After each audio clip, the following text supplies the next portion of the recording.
MMO is key. Means, motive, and opportunity.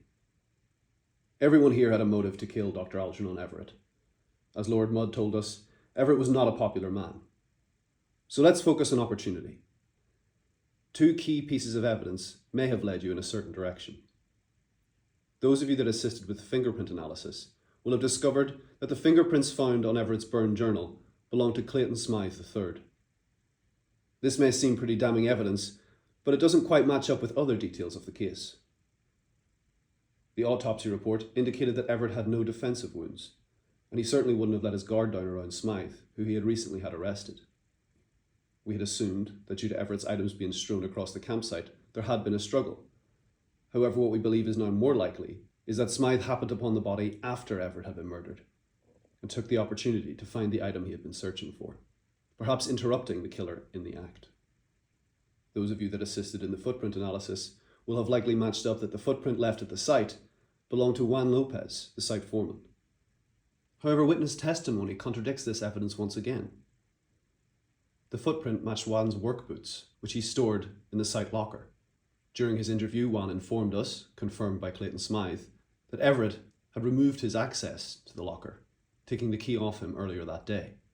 A search of the locker the morning after Everett's death confirmed that Juan's boots were stored there overnight, meaning that while they were his boots that made the print, he was not the one wearing them at the time of Everett's death.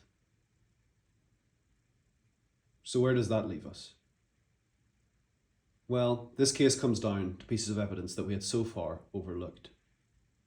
The eagle-eyed among you will have spotted a bone near Everett's body at the site. Initially we had overlooked this. It did not seem out of place at a dig site to discover a bone. However, during police interviews, through the testimony of Dr. Carter and to some degree Ms. Dubois, it was made clear to us that items dug up at the site were never left there. They were always stored in the secure locker. So why is the bone there? Dr. Carter told us that she, Dr. Everett, and Juan Lopez were the only three with keys to the storage room.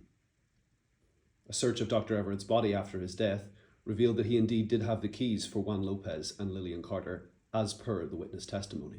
However, his own was missing. And the final, and perhaps most important piece of evidence, was the note that was left in Dr. Everett's hands. This seemed personal. During the interviews, our experts on the culture all told us that they were unable to translate for us, with varying reasons as to why. Most notably, Sandy Green claimed that she simply did not have that level of expertise. However, those of you that spent time analysing the email archives may have discovered the fact that upon applying for this job, Sandy Green made very clear her expertise in translation. She lied in her interview. In addition to this, while symbols are difficult to analyse for handwriting matches, those of you that looked at our evidence board will have seen that our experts determined 3 people whose handwriting most closely resembled the symbols. One of those was Sandy Green. And while the mysterious symbols most clearly grabbed our attention, we almost missed the other side of the paper in Everett's hand. This was in his own writing, his own notes, and it vindicated Clayton Smythe's belief that Everett was attempting to steal something incredibly valuable from the site. Most importantly, Everett seemed to be planning on blaming the disappearance of the item on poor storage management, a task that by her own admission he had given to Sandy Green.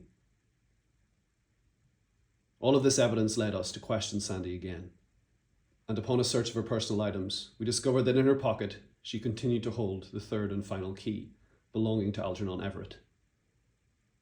In our estimated timeline of events, it seems that Sandy first of all discovered Everett's plan to blame the disappearance of the item on her. Witness testimony placed her leaving Everett's tent in tears. It seems after this point, she went to the storage locker to see if the item was still there.